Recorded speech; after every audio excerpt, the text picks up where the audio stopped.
it is graduation season, right? You'd probably be graduating this weekend, and instead you're either having a virtual thing or whatever.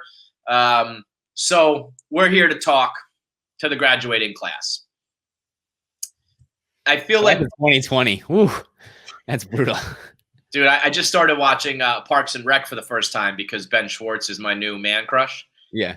And I'm on like the 4th or 5th episode, and Aziz Ansari is talking to this old guy, and he's like, "Oh, you went to like state college, whatever.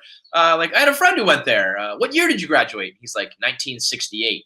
It's like, "Ooh, my guy graduated in 2007." So you just, I mean, the fact that there are going to be people graduating in 2020 is like, oh, yeah. We are fucking washed.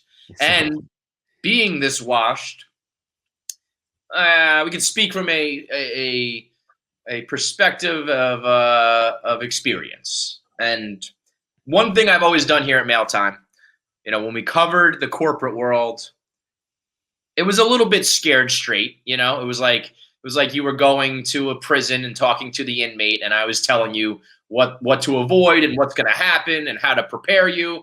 So I don't want to be like negative, but I want to be realistic. And I think that there are things in the work world. I think that there are things in the relationship world. You look at everything that I've gone through now. I definitely part of my experience and part of my advice is going to come from a negative element of like, don't do this or try to avoid that. But I think that it's important to know. So like, I reached out to a couple buddies and I asked them, what would you tell the class and what would you tell graduating people?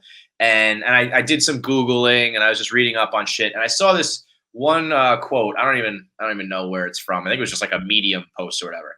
And it jumped out at me. And I honestly think it could sum up the entire sentiment of if I were to give a speech right now, if I were to be a commencement speaker, if I were to say one thing to the graduates of 2020, who I think we have been proving for a couple decades now, but certainly in the past couple months, we are proving that the world is the most dynamic, ever-changing, constantly shifting thing that anybody has ever lived through. I mean, when you're, a generation or 2 or 3 ago, everything was the fucking same. It's like you go to school, you might go to college, you get a job, you go to the suburbs, in fact, wife, kids, then you die, And there's just so much more opportunity with technology and connectivity and everything like that. And this one quote said, just because something is the next logical step in society's life plan doesn't mean it's the right step for you. And I think that is an all-encompassing piece of advice that really, really works. Now, the original in the same breath, let me read this quote from my buddy Terry Walsh, because there's also what I just described as kind of like foo-foo, hippy-dippy. And my buddy Terry Walsh gave the advice. He said, ignore people who say, don't worry about the money, just do what you love and it will follow. If you have debt, you got to find out how to make money, do it the best way you can, and make work that priority. Also a good piece of advice. I think, you need to worry about things financially, and if you have a good offer on the table, I took an offer to work at Deloitte. I don't know how I even got an interview at Deloitte. I really don't. I was signed up on like monster.com. I was signed up on like the school, fucking message board. I don't know. All of a sudden it rolls through my email. I didn't even know what Deloitte is. I didn't even know what job I was going to work for.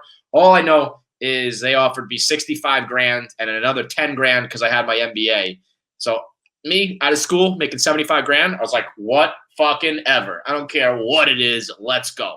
So, if you get a lucrative job right out of school, take it, make money, grab the cash, whatever. But that idea of like society's plan or the next steps you're supposed to take, I think that's out the fucking window.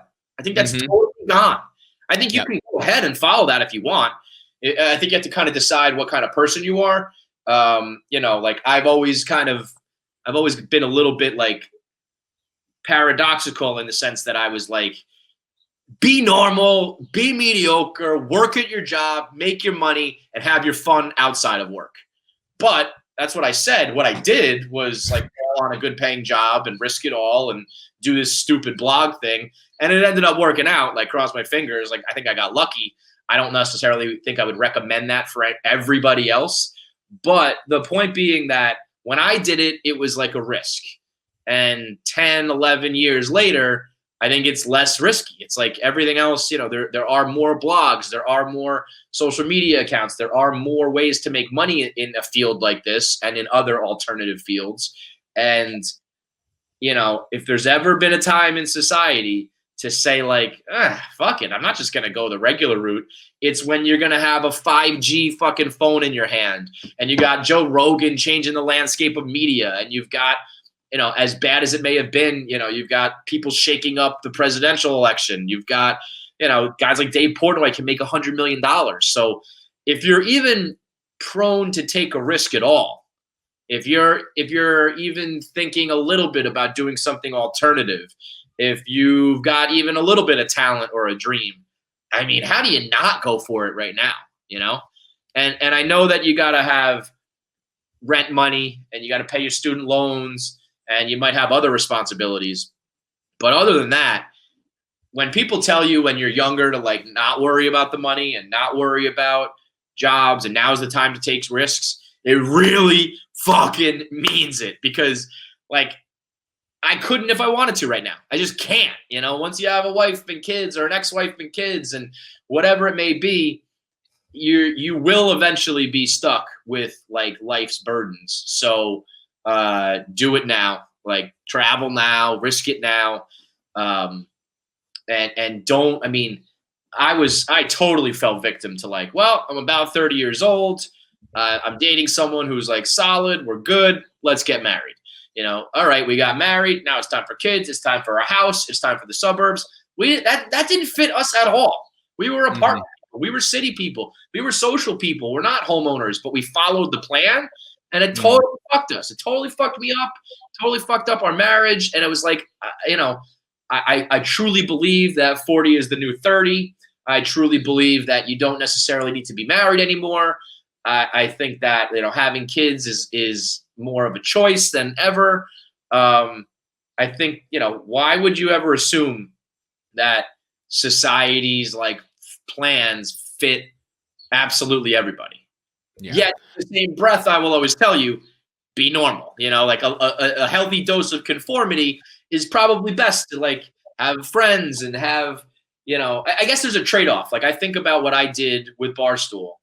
And I definitely missed out on a lot of social shit and family shit. And there were times under my own volition, I like didn't go out or didn't do something because I stayed at home for a game or I stayed at home and blogged or whatever it may have been.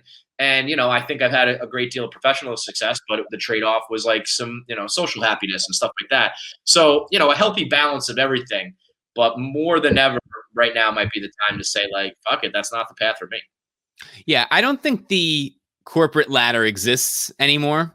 And so much so that I don't know if graduating seniors right now have as much of a plan. So it's like, you're trying to figure out who you're talking to. Are the minority the entitled TikTok kids who think that they should be stars? Those people could use a dose of reality and be like, you're going to have to pay some bills, dude. So don't forget to get a job too while you try to become a social influencer. But at the same time, I think the way I would sum things up would be, especially if you're 22 years old, just graduating right now, is don't look too far ahead. Yeah. Don't like you can take a job making money and you may have to pay your bills immediately. And in that case, maybe work like a soul crushing job to make some money right now. But it's a temptation, but if you can avoid it, don't do it. Don't look at the job that you take as a 23-year-old and say, one day I'm going to be my manager. And, because sometimes you do get gassed up on that. You work in a boring ass accounting firm. You have no shot at doing your own podcast and, starting a YouTube channel, but you're like, but one day I'm going to make $200,000 as a sales manager or something like that. And that's your level of success. Wherever you start when you're 23, like you most likely are not going to be there when you're 27.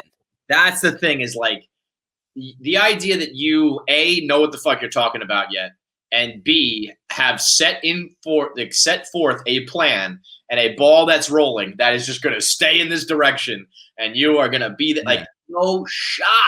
And you know what? It shouldn't be, unless you're like top of your class and you go right into like the field you want. I don't think you should like stay at the. It's like, you don't just marry the first person you date. Like you should. I fell into Barstool, so I'm like, I'm good. But if you don't have that, like, feel it out, try it around, transfer departments, because you don't want to like mess up a good thing, but also no fucking shot that you've got it all figured out when you're that age.